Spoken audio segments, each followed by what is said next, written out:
Good morning बच्चों। ये 9th class का फर्स्ट चैप्टर नंबर सिस्टम का सिलेबस लिखा है हमने। ठीक है, आज हम लोग नंबर सिस्टम का सिलेबस डिस्कस करने वाले हैं और उसमें जो भी नंबर सिस्टम है, नंबर है, नंबर सिस्टम के बारे में हम लोग आज चर्चा करेंगे। तो चलिए शुरू करते हैं नंबर सिस्टम को। तो नंबर सिस्टम में सबसे पहला नंबर पढ़ना है हम लोग को नेचुरल नंबर। पहले भी आप लोगों ने पढ़ चुका होगा नेचुरल नंबर क्या होता है। तो वो गिनती की संख्याएं जो हम गिनते हैं उनको क्या बोलते हैं, नेचुरल नंबर बोलते हैं। ये कहां से शुरू होता है, तो 1 से शुरू होता है। 1 2 3 4 अप टू जहां तक हम लोग गिन सकते हैं, काउंट कर सकते हैं। तो all counting numbers are called natural number. हम इसको एन से, कैपिटल एन से रिप्रेजेंट करते हैं ना। तो एन क्या है, N is set of all natural number. N क्या है, एक सेट है। सेट क्या होता है, तो कलेक्शन ऑफ नंबर को हम लोग सेट बोलते हैं। सेट, SET, सेट क्या होता है, तो collection of anything, collection of well defined object is called set. तो यहां पर वेल डिफाइंड ऑब्जेक्ट क्या है, तो नंबर है। वेल डिफाइंड नंबर है। कहां से शुरू हुआ, तो 1 से शुरू होकर जहां तक हम लोग गिन सकते हैं, that is called counting number से। और उस काउंटिंग नंबर को हम लोग नेचुरल नंबर बोलते हैं। इसको एन से रिप्रेजेंट करते हैं। एन क्या है, तो N is set of all natural number. Set को कैसे रिप्रेजेंट करते हैं, तो दो ब्रैकेट के अंदर, है ना, ब्रैकेट के अंदर, मिडिल ब्रैकेट के अंदर हम जितना भी काउंटिंग नंबर है सबको लिख देंगे। ये कलेक्शन ऑफ नंबर रिप्रेजेंट करेगा, कैसा, तो नेचुरल नंबर का। ठीक है, नेक्स्ट हम लोग चलते हैं होल नंबर। होल नंबर क्या है, तो होल नंबर को हम लोग डब्ल्यू से रिप्रेजेंट करते हैं, कैपिटल डब्ल्यू से। ये कैपिटल डब्ल्यू क्या है, ये जो दिख रहा है ये सेट है किसका, तो होल नंबर का, है ना। होल नंबर कैसे बनता है, तो बस अगर नेचुरल नंबर में 0 ऐड कर दे तो क्या बन जाएगा, सारा नेचुरल नंबर अब होल नंबर हो जाएगा। इसका मतलब क्या है कि जितना भी नेचुरल नंबर है वो होल नंबर है। लेकिन प्रत्येक होल नंबर नेचुरल नंबर नहीं हो सकता है, क्योंकि 0 काउंट नहीं होता है नेचुरल नंबर में। तो प्रत्येक होल नंबर एक नेचुरल नंबर होगा, लेकिन प्रत्येक नेचुरल नंबर होल नंबर नहीं होगा। ये बात ध्यान रखना है।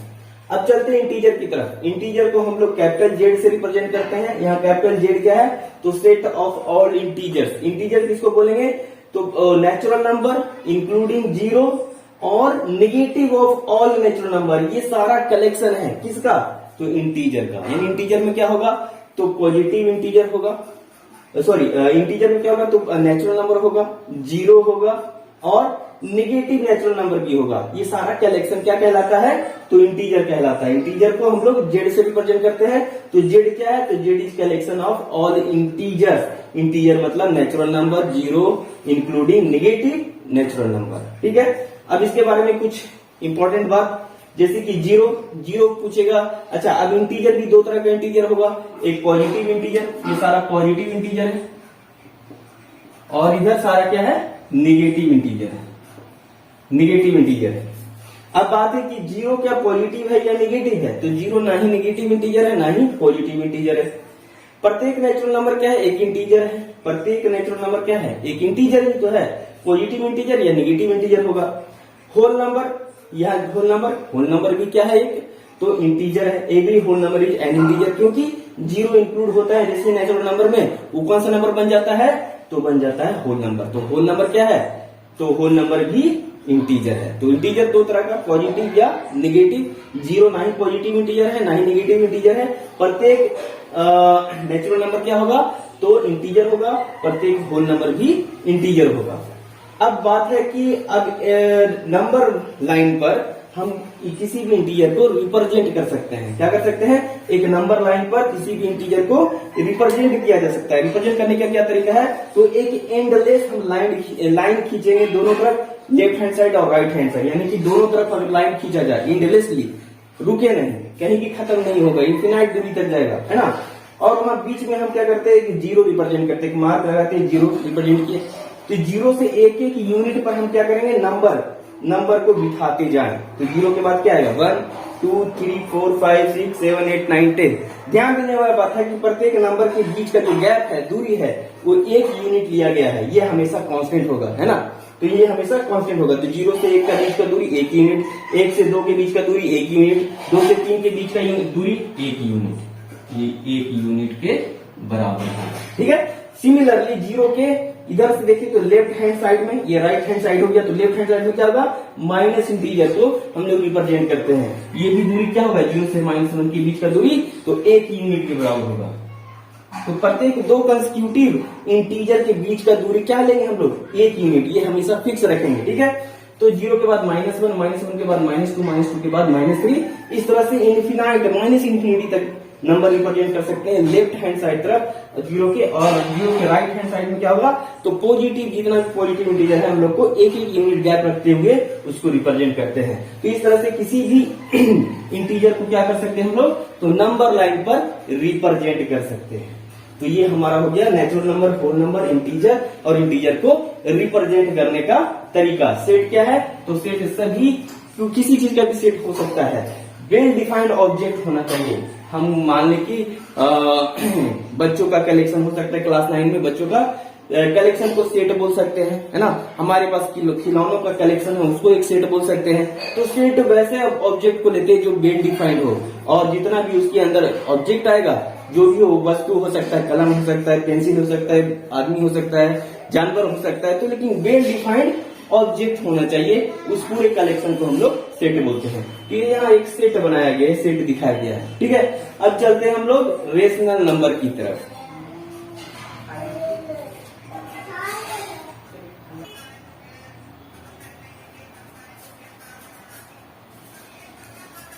अब देखते हैं हम लोग रेशनल नंबर। रेशनल नंबर क्या है, रेशनल नंबर को हम लोग क्यू से रिप्रेजेंट करते हैं, कैपिटल क्यू से। ठीक है, और क्यू है तो Q is the collection set of all rational number. ये सेट क्या है, तो रेशनल नंबर को किस तरह से रिप्रेजेंट करते हैं, तो पी बाई क्यू के फॉर्म में। Already we have learn in class 7 that rational number क्या है, तो जो पी बाई क्यू के फॉर्म में रिप्रेजेंट हो, सच दैट पी और क्यू क्या होना चाहिए, तो इंटीजर होना चाहिए। तो ध्यान देने वाला बात है कि पी और क्यू क्या होना चाहिए, तो इंटीजर होना चाहिए। इंटीजर पॉजिटिव भी हो सकता है, नेगेटिव भी हो सकता है। ठीक है, और क्या होना चाहिए साथ में साथ, क्यू 0 नहीं होना चाहिए। अगर क्यू 0 हो जाएगा तो क्या होगा, रेशनल नंबर नहीं होगा। अगर कोई लिख दे कि 2/0, क्या ये रेशनल नंबर है, तो ये रेशनल नंबर नहीं है। क्यों, क्योंकि 0 नहीं होना चाहिए, क्यू यहाँ पर 0 हो गया, इसलिए ये रेशनल नंबर नहीं होगा। तो कुछ रेशनल नंबर के एग्जांपल देखते हैं, जैसे 1/2, 0, -3/4, 4/-9, 10/11, 12/99, 18/16। तो सब में गौर करने वाला बात है कि सर अगर कोई हो सकता है सर 0 कैसे रेशनल नंबर है, तो पी बाई क्यू के फॉर्म में नहीं है। तो हाँ है ये रेशनल नंबर। अगर 1 से डिवाइड करते हैं तो 0 में 1 से डिवाइड करें तो क्या होगा, तो रेशनल नंबर ही तो होगा, है कि नहीं। क्योंकि 0 में 1 से डिवाइड करने के बाद वो 0 ही आता है। या किसी भी नंबर से हम 0 में डिवाइड करें तो क्या होगा, अगर हम 12 भी लिख दें यहाँ पर तो क्या हो जाएगा, रेशनल नंबर है पी बाई क्यू। 12 से 0 में भाग लगाएंगे तो 0 ही आएगा। ठीक है, तो यहाँ P 0 है, Q 0 नहीं है। ध्यान देने वाला बात है, P 0 हो सकता है लेकिन Q 0 नहीं हो सकता, इसलिए ये रेशनल नंबर है। यहाँ भी क्या है, P और Q P बाई क्यू के फॉर्म में, P बाई क्यू के फॉर्म में। ये नेगेटिव रेशनल नंबर है, ये पॉजिटिव रेशनल नंबर है। यहाँ पर देखो ये पॉजिटिव रेशनल नंबर है, नेगेटिव रेशनल नंबर है। इस तरह से हम रेशनल नंबर को P बाई क्यू के फॉर्म में रिप्रेजेंट कर सकते हैं। लेकिन ध्यान देने वाला क्या बात है कि P और Q इंटीजर होना चाहिए, साथ ही साथ Q 0 नहीं होना चाहिए। अगर Q 0 होता है तो वो रेशनल नंबर नहीं कहलाएगा। अब इसमें भी दो तरह का रेशनल नंबर हम लोग बोल सकते हैं, एक पॉजिटिव रेशनल नंबर, एक negative rational number. Positive rational number किसको बोलेंगे, तो जिसका न्यूमरेटर और डिनोमिनेटर क्या हो, दोनों सेम साइन हो। यहाँ पर एक रेशनल नंबर ऐसे भी लिख सकते हैं, -5/-6। ये क्या है, ये भी एक रेशनल नंबर है जिसका न्यूमरेटर और डिनोमिनेटर दोनों नेगेटिव इंटीजर है। ठीक है, तो अब पॉजिटिव रेशनल नंबर किसको बोलेंगे, नेगेटिव रेशनल नंबर किसको बोलेंगे, तो वैसा रेशनल नंबर जिसका न्यूमरेटर और डिनोमिनेटर का साइन सेम हो, आइदर दोनों पॉजिटिव हो या दोनों नेगेटिव है। यहाँ पर देखो दोनों साइन, न्यूमरेटर और डिनोमिनेटर का क्या साइन है, पॉजिटिव है। यहाँ पर दोनों का साइन क्या है, नेगेटिव है। तो ये इसलिए ये दोनों क्या हो जाएगा, दोनों positive integer, positive rational number कहलाएगा। क्यों, क्योंकि ये कट जाएगा, -1 से अगर ऊपर नीचे गुना कर दे तो प्लस हो जाएगा, तभी क्या होगा 5/6, ये पॉजिटिव रेशनल नंबर आ गया। यानी ध्यान देने वाला बात है कि पॉजिटिव रेशनल नंबर किसको बोलेंगे, तो वैसा रेशनल नंबर जिसका डिनोमिनेटर और न्यूमरेटर दोनों का साइन सेम हो, आइदर दोनों पॉजिटिव हो या आइदर दोनों नेगेटिव हो। इन दोनों केस में क्या होगा, ये दोनों क्या होगा, पॉजिटिव रेशनल नंबर। ये तो पॉजिटिव है ही, दोनों का साइन सेम है। तो ये सारा नंबर यहाँ पर जो दिख रहा है ये पॉजिटिव रेशनल नंबर का है। यहाँ पर देखो और निगेटिव रेशनल नंबर किसको बोलेंगे, जिसमें वैसा रेशनल नंबर जिसका न्यूमरेटर या डिनोमिनेटर में का साइन अलग अलग हो, न्यूमरेटर और डिनोमिनेटर का साइन अलग अलग हो। यहाँ माइनस है, यहाँ पर क्या है, प्लस है, तो क्या हो गया, दोनों का साइन अलग अलग है, इसलिए ये निगेटिव रेशनल नंबर कहलाएगा, ये भी निगेटिव रेशनल नंबर कहलाएगा, है ना। यहाँ पर क्या है, न्यूमरेटर पॉजिटिव है, डिनोमिनेटर निगेटिव है, तो साइन क्या है, अलग अलग है, इसलिए दोनों ये क्या हो गया, निगेटिव रेशनल नंबर। ये हो गया निगेटिव रेशनल नंबर, ये हो गया पॉजिटिव रेशनल नंबर। बाकी ये भी पॉजिटिव रेशनल नंबर है, ये भी पॉजिटिव रेशनल नंबर है। इस तरह से दो रेशनल नंबर, पॉजिटिव और निगेटिव रेशनल नंबर। अब है इक्विवेलेंट रेशनल नंबर क्या होता है, तो कुछ रेशनल नंबर पर ध्यान दिया जाए, 1/2, 2/4, 3/6, 4/8, 15/10। अगर सबको हम सिंपलेस्ट फॉर्म में लेके जाए, 2 दूना 4, 1/2 बचेगा, 3 दूना 6, अभी भी 1/2, 4 दूना 8, 1/2, 15 दूना 30, 1/2, 16, 2 जा 32, तो ये हो गया 1/2। तो सब क्या है, सब ऑल रेशनल नंबर्स यहां से यहां तक का, from here to here all rational numbers are equivalent to 1/2। तो इक्विवेलेंट रेशनल नंबर किसको बोलेंगे, तो वैसा रेशनल नंबर जो दूसरे रेशनल नंबर का इक्विवेलेंट हो। इक्विवेलेंट मतलब क्या है कि सेम कॉमन फैक्टर होना चाहिए दोनों को। यहाँ पर कॉमन फैक्टर क्या है, 2 है, यहाँ पर अगर 2 से गुना कर दे तो ये वाला रेशनल नंबर मिल जाएगा 2/4। अगर इसमें 3 से गुना कर दे तो 3/6 आ जाएगा, इसमें 4 से गुना कर दे तो 4/8, तो क्या हो गया 1/2 का इक्विवेलेंट रेशनल नंबर, है ना। तो यहाँ पर क्या होना चाहिए कि न्यूमरेटर और डिनोमिनेटर का अगर कॉमन फैक्टर मिलता है हर जगह, तो समझो क्या है, वो इक्विवेलेंट रेशनल नंबर है, ठीक है। अब बात करते हैं simplest form of rational number. ये इक्विवेलेंट, ये कुछ इक्विवेलेंट रेशनल नंबर लिखा हुआ है ना। अब ध्यान देने वाला है बात है कि इसका simplest form of rational number क्या बोलते हैं, तो वैसा रेशनल नंबर जिसका न्यूमरेटर और डिनोमिनेटर का कोई भी कॉमन फैक्टर 1 के अलावा नहीं होना चाहिए। क्या होना चाहिए, तो कॉमन फैक्टर न्यूमरेटर और डिनोमिनेटर का 1 के अलावा नहीं होना चाहिए। जैसे 2/4, तो 2/4 इसका कॉमन फैक्टर अगर निकाले इसका, इसको लिख सकते हैं 1 × 2, इसको लिख सकते हैं 2 × 2। देखने पर क्या पता चलता है, दोनों का कॉमन फैक्टर है, इसलिए क्या ये सिंपलेस्ट फॉर्म में नहीं है, ठीक है। 3/6, 3/6, इसका कॉमन फैक्टर क्या लिख सकते हैं, 1 × 3 × 1 × 2 × 3। यहाँ पर 1 भी कॉमन हो गया, 3 भी कॉमन हो गया। लेकिन खास बात क्या है कि 1 कॉमन हो सकता है, 1 के अलावा कोई और कॉमन फैक्टर नहीं आना चाहिए। लेकिन इसमें क्या है, 1 के अलावा 3 यहाँ पर है कॉमन, यहाँ पर 2 कॉमन है। सिमिलरली 4/8, 4/8 को क्या लिखेंगे, 2 दूना 4, 2 दूना 4 दूना 8। ये देखो, ये 2 भी कॉमन और यहाँ 2 भी कॉमन, 2 कॉमन है यहाँ पर, ठीक है। तो वैसा रेशनल नंबर जिसका 1 के अलावा कोई कॉमन फैक्टर ना हो, वो सारा क्या कहलाता है, तो सिंपलेस्ट फॉर्म में है। इसका सिंपलेस्ट फॉर्म क्या होगा, 1/2। इसका भी क्या होगा, 3 दूना 6, तो 1/2, 4 दूना 8 यानी 1/2। और भी एग्जाम्पल हो सकते हैं सिंपलेस्ट फॉर्म का, जैसे बोले कि 1/3, है ना, या 7/9। ये क्या है, सिंपलेस्ट फॉर्म में। क्यों, क्योंकि 7 को क्या लिख सकते हैं, 1 × 7, 9 को क्या लिख सकते हैं, 3 × 3। अब दोनों में देखो कॉमन खोजो क्या है, इसमें 1 है तो नहीं, इसमें 1 है तो 1 है, 7 है इसमें 7 नहीं है, इसमें 3 है नहीं है ना। तो 1 के अलावा कोई भी कॉमन फैक्टर ना मिले, उसको बोलते हैं हम लोग simplest form of rational number. Equivalent rational number क्या हो गया, तो जिसमें क्या है, कॉमन फैक्टर हो, 1 के अलावा कोई ना कोई कॉमन फैक्टर दोनों में प्रेजेंट होना चाहिए, उसको बोलते हैं इक्विवेलेंट रेशनल नंबर।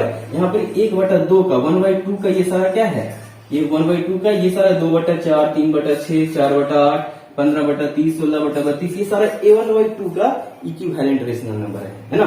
क्योंकि काटने के बाद क्या आ रहा है, हर बार 1/2 आ रहा है, यानी कि सारा का सारा क्या हो गया, 1/2 का इक्विवेलेंट है। इसको बोलते हैं 1/2 का इक्विवेलेंट रेशनल नंबर। तो बच्चों हमने सीख लिया रेशनल नंबर के बारे में, इक्विवेलेंट रेशनल नंबर क्या है और सिंपलेस्ट फॉर्म क्या है रेशनल नंबर का, है ना। अब नेक्स्ट वीडियो में हम लोग क्या सीखेंगे, हम लोग किसी रेशनल नंबर को नंबर सिस्टम पर, नंबर लाइन पर रिप्रेजेंट करने के लिए सीखेंगे। और दूसरा क्या सीखेंगे, तो 2 रेशनल नंबर के बीच में इनफिनाइट रेशनल नंबर हम लोग निकाल सकते हैं, पता करने के लिए सीखेंगे। तो मिलते हैं हम लोग नेक्स्ट वीडियो में, रेशनल नंबर को और अच्छा से आगे की तरफ जानेंगे। तब तक के लिए धन्यवाद, और मेरा चैनल एजुकेशन जैन को सब्सक्राइब कीजिए और बाकी दोस्तों को शेयर कीजिए, ताकि आपके पास हमेशा जब भी नया वीडियो आए तो सबसे पहले मिले। तब तक के लिए धन्यवाद, गुड बाय।